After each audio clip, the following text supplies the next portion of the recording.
In this video, I'm going to share with you as clearly as possible what happened in Bashar's latest session titled The Archetypes of God. If you don't know who Bashar is, you can check the little bit of information that we have in the KeyPracticalBuild website under Inspirations, or you can visit their website, which you can find down below in the description of the video, as well as the link to the session if you wish to buy it and see it in full. While you're watching this video, remember to subscribe to the channel so that you can keep an eye out for the next videos when they're being uploaded, and at the same time like and share so that you can help more people see this video as well as the video to see more people if you find it useful. The session itself is called the Archetypes of God, and Bashar starts explaining what that means, what they represent, or what do they actually mean, because probably we don't really understand it yet. And the presentation of the idea is as follows. It is all that is, and in that form it can manifest into any form depending on the specific culture and provide whatever that culture needs. One important thing that he focused on explaining is that the first two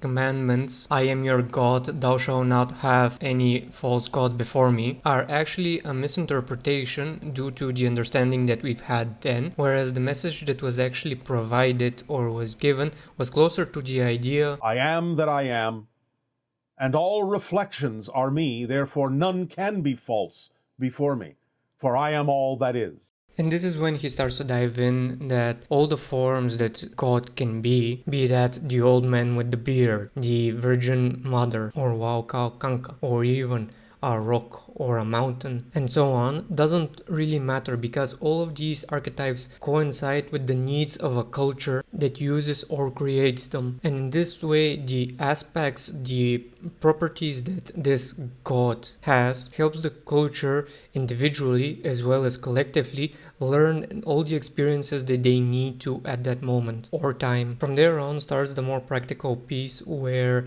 he explains that in our process of increasing our awareness, we will start to see the differences between all the archetypes, and in the process we will start to allow the differences to melt away.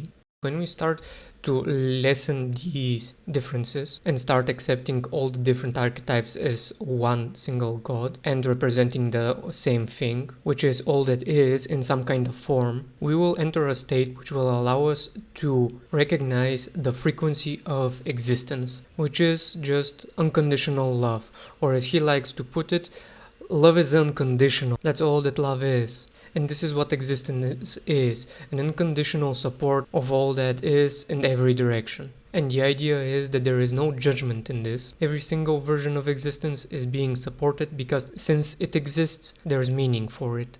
Even when there are people who are presenting the experience and the idea of negative and demonic experiences or beings, it's still a form of that all that is that God represents. And from that point of view, it can still be used in any manner, i.e. positive or negative. Everything depends on our individual choice. And again, this is where he starts summarizing. When we start accepting the differences and allowing them to fade away, we will receive a better idea of what existence is with a capital E.